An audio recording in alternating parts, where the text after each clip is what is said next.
Après avoir rappelé que nous sommes à un an de l'Assemblée Générale, de la 67e Assemblée Générale qui a eu lieu en juillet 2022, après avoir rappelé le préambule qui donne la vision commune de la congrégation qui ont été décidées par les membres de l'Assemblée et qui a été votée, je voudrais vous partager les engagements des eudistes comme missionnaires de la miséricorde, pour que nous puissions davantage nous identifier. Il ne s'agit pas de changer de mission, mais de vivre ces engagements dans la mission qui nous est aujourd'hui impartie. Et avec toute la grande variété qu'il y a aujourd'hui dans la congrégation, on ne peut plus dire qu'il y a une seule forme de mission, sinon une mission multiforme, mais à chaque fois peut-être que nous avons quelque chose de particulier à engager comme eudistes. Non seulement continuer cette formation de Jésus, être formateur du Christ, mais aussi avec cet accent particulier pour les plus vulnérables, pour les plus défavorisés de ce monde, pour aller auprès des périphéries existentielles. Donc voilà ces engagements. Contribuer à la conversion écologique intégrale dans la vie des communautés eudistes. En fait, j'ai oublié un mot, c'est déjà dans la vie des communautés eudistes. Voilà, que chaque communauté s'interroge sur comment elle vit cette conversion écologique intégrale, qui non seulement est diffusée dans l'Église à travers la doctrine sociale de l'Église, mais aussi à travers Laudato Si, un texte qu'il faut continuer à travailler, à traduire, à incarner.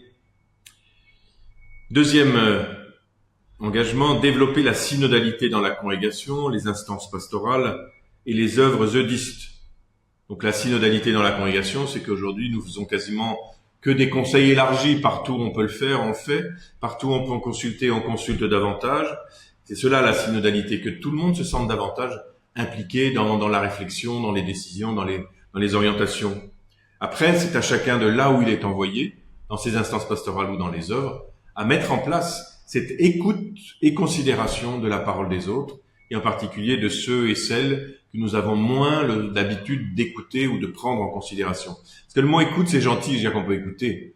Mais après, c'est prendre en considération, c'est une autre étape.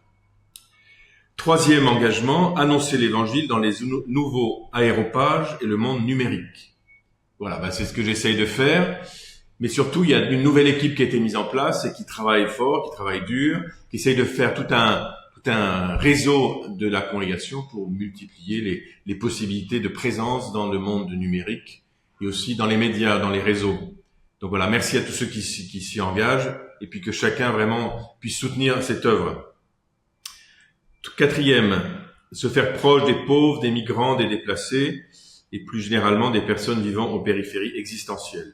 Là, beaucoup de confrères et beaucoup d'associés sont sensibles à cette question. C'est aussi une manière de souligner que déjà cette mission, elle est là, mais peut-être certainement il faut davantage la développer.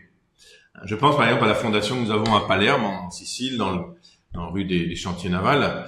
Justement, dans ce quartier-là, nous sommes là-bas pas simplement pour être responsables d'une paroisse, mais peut-être que par la suite pour s'occuper des nombreux migrants qui sont dans cette ville, ou en tout cas participer avec d'autres à une attention à leur égard.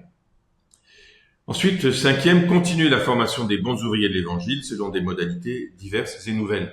Nous semblait intéressant de remettre ici cette mention pour ne pas dire que voilà, les eudistes tournent la page, ils vont s'occuper de la miséricorde et plus de la formation. Ça serait une caricature vraiment pas très intelligente. Donc, je pense que personne n'y a pensé, mais c'est quand même pas plus mal de le redire, que nous avons toujours cet héritage dans notre mission d'être formateur des bons ouvriers de l'Évangile, qu'ils soient clercs ou qu'ils soient laïcs. Sixième, accompagner la croissance et l'unification de vie des jeunes en étant attentif à ce qu'ils les fragilisent. Alors cela, c'est déjà traduit par la création d'un comité international missionnaire de la jeunesse eudiste. Vous en avez eu la connaissance déjà.